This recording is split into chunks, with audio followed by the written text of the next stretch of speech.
Hello and welcome to the third episode of the Learn Arabic with Me Verb Series Level 1.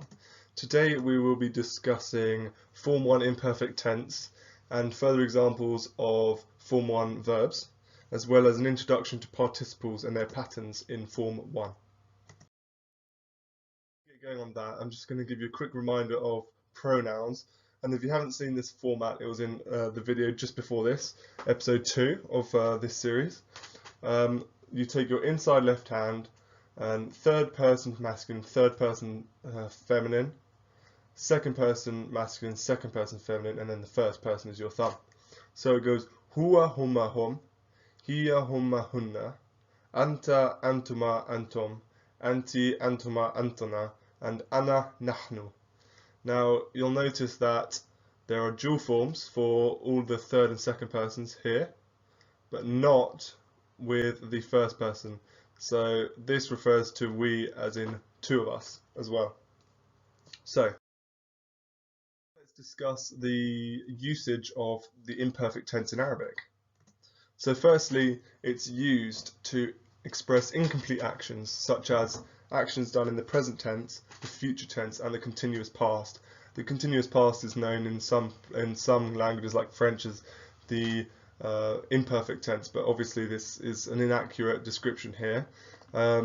Essentially, the imperfect tense in Arabic refers to incomplete actions, and it's most typically used, as I demonstrate here, in the present tense.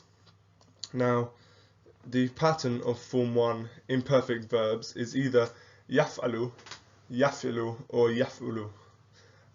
This would also represent the third person singular masculine form, and it has to be learnt, except for one rule which you will soon learn.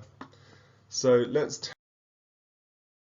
kataba as an example, and I can tell you that the imperfect third person masculine singular is yaktubu.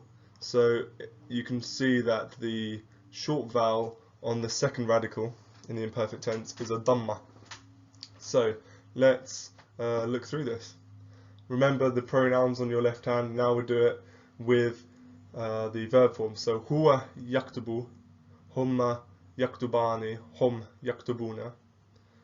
Hiya taktubu, humma taktubani, hunna yaktubna.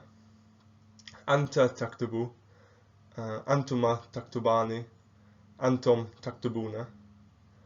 Anti taktubina, antuma taktubani, antana taktubna, and ana aktubu, nahnu naktubu.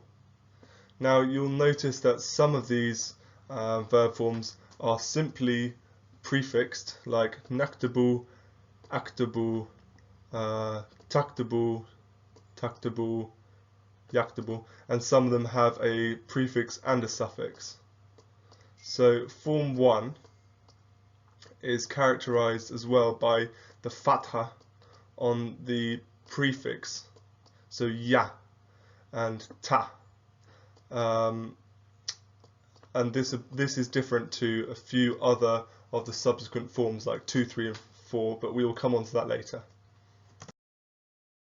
Now let's look at a predictable rule for finding out the imperfective of certain Form 1 verbs.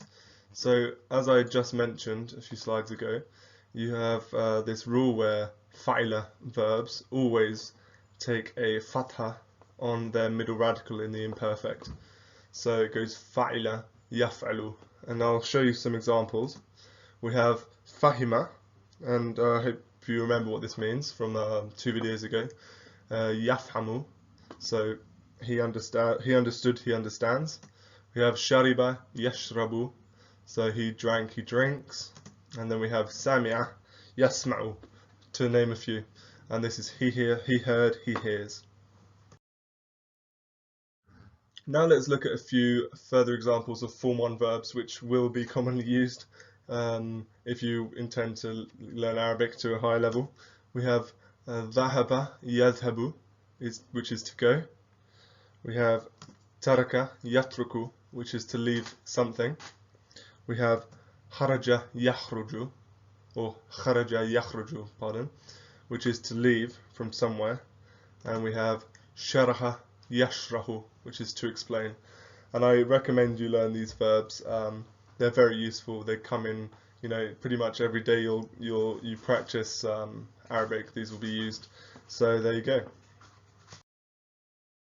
Quick recap of the patterns we have encountered so far with Form 1 verbs. As you have already discovered, the third person singular masculine fa'ala or fa'ila is a part that you must learn to learn the Form 1, and then the imperfect stem. So that's either yaf'alu or yaf'ilu or yaf'ulu. The next two parts to learn are the active and passive participles. We will learn how to use these in another one of my videos in more depth, but the active participle is translated approximately as a doer, and a passive participle is translated as something or someone being done or having been done. We shall see how this works very soon in the next few slides. So let's go on to the patterns of Form 1 active participles. This is always the same, and it's fa'il. So by substituting these three base consonants but keeping the same rhythm, can you make active participles out of these following verbs? So writer, kataba. If we replace these consonants with kataba, what do we get? We get katib, which would mean a writer or something or someone who writes. And fahima, we get fahim, which is someone who understands. Now let's move on to the passive forms of verb. The pattern for the passive participle of Form 1 is always maf'ul. Make participles out of the following. Kataba, so maktub, which is something that is written, and this is commonly translated as a letter. And just before we go on to the last one, I'd like to present this verb to you, which is shaghala yashghulu, which means to occupy, to busy. So if you were to guess what the passive participle of this means, it would be mashghul, to be occupied or to be busy, and that's where this word comes from. People tend to learn participles before they as adjectives before they realise that they have some sort of verbal derivative. So for example, I learnt the word mashghul before I realised it was a passive participle of a Form 1 verb. But I feel like painting the whole picture makes it clearer for you to understand Arabic as a whole. As you can see, participles can work as adjectives or nouns. Let's just have a quick recap of the patterns which we've learnt from Form 1 so far.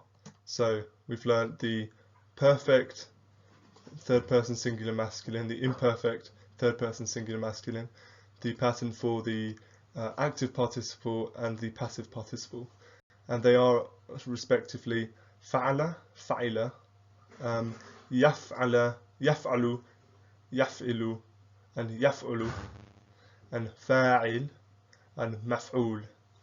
And this is really good to get in your head, get the not the consonants, but get the voweling rhythm in your head, and you'll learn that a lot of Form 1 verbs sound the same, and it makes it much easier to predict and know off by heart their participles and their other principal parts.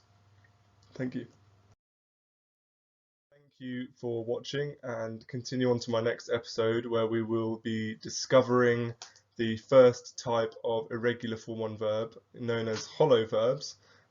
And if you have any questions, don't hesitate to get into contact with me via this email or via my Instagram. There are lots of resources on my website, which is found just here. Thank you very much.